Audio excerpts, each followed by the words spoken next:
Good morning. It's Monday, November 4th, the day before Election Day. And right now, it's anybody's guess as to who will win this election.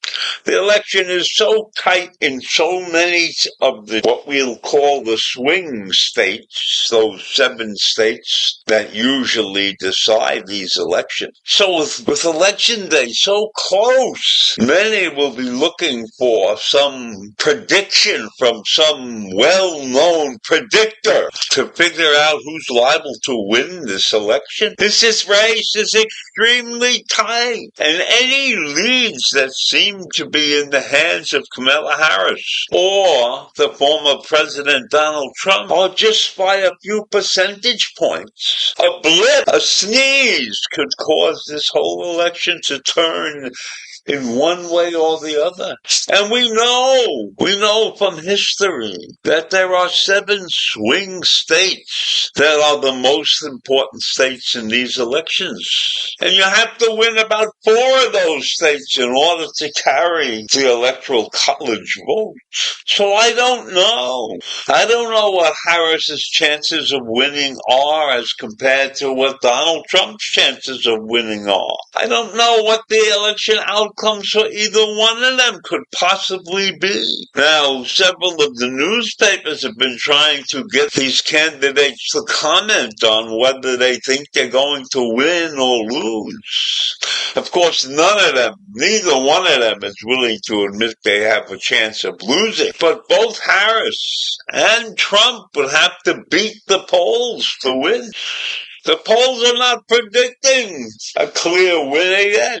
Pollsters are terrified of missing low on Mr. Trump again. And they may consciously or unconsciously make assumptions that favor him. So if you are a voter who is not sure yet on how to vote, and if you look at the polls to make your decision, you could be dead wrong, because the polls are probably half of them will be dead wrong. Even though there are many polls that claim they got the election right every single time, or 9 out of 10 times, don't pay attention to those polls. Do what you believe is correct in your heart. Vote for the person, the man or the woman who you believe will do the best job for our country. We don't have many people who think like that. In our nation, it's been proven that 80% of the voters vote one way or the other all the time. They are locked into their political party. They don't vary from their political party. So what we have now are elections that are won or driven by 20% of the voters who change their minds from election to election. Are you one of those 20%? I would hope so. You may be a registered Democrat or a registered Republican, but it would be very important for this country to pick the right person to win this election. And that's up to you to make the decision on who you believe is the right person, and not be trapped into I stand by my party. Parties have been wrong with the people that they have put forward many times in the past.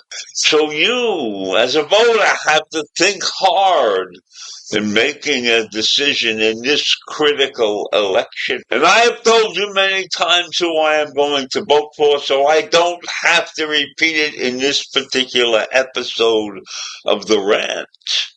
I just encourage you to think hard and make the choice that you believe is the right choice for this country. And don't look at the polls now, and don't look to see who's ahead by 0.8 of a percent or 0.2 of a percent or whatever it is. It's a shanda when you look at this, that 7 states really control the election. All the other 43 states don't count in the election. That should tell you something about this country.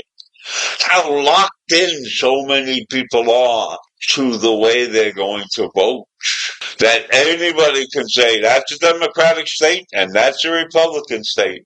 And if you look at a map, you will see that there are many more red states in this country than there are blue states. But the red states are smaller, and so their population and their electoral college votes are smaller also. But the overall aggregate can still allow a win for the red state or a win for the blue state. So this election is up in the air, and I can only ask you to go out and vote your conscience. And have a great day. Take care. Bye.